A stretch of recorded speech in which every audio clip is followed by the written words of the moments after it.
The Debt Diva joins us now to talk about how you could maybe erase some of that debt by going overseas. Good to have you here. Thanks for having me. This is an out-of-the-box plan here you have going. Yes. But what happens if people do have a lot of debt and they decide to go overseas? Why is that a good plan?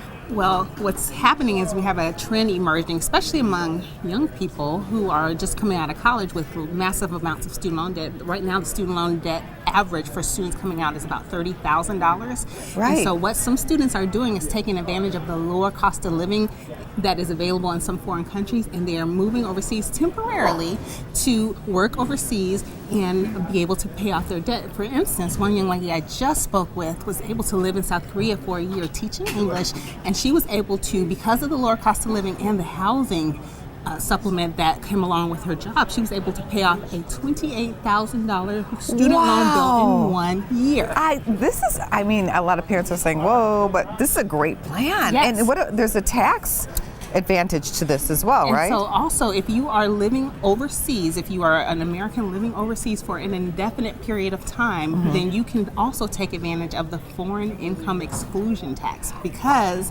what's happening is you need to make sure, again, that you qualify for this, but that's also a way to make your income that you're deriving from the United States more lucrative and save on the money that you're paying in taxes. And just bring that debt down. And great to do it while you're young and you don't have a family, because you can You're more flexible.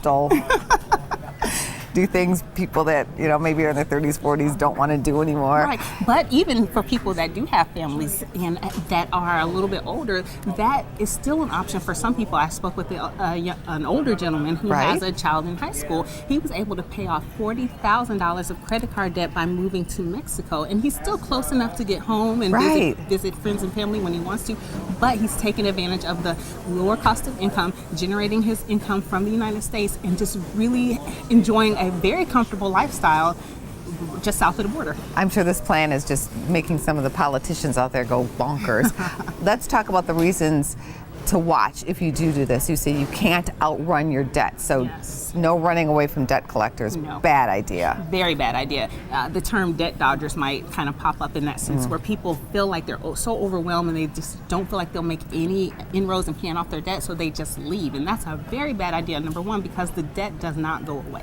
And also, if you ever decide to return to the United States, that debt will find you, and then you're also dealing with penalties, late fees, and potentially lawsuits at this time. And if you have a co-signer for any of your loans, student loans, anything like that, and a lot of times students do have that for those private loans, your co-signers will then be on the hook for the debt that you run away from. Well, Toni, thank you so much. Expats going ex-debt. Yes.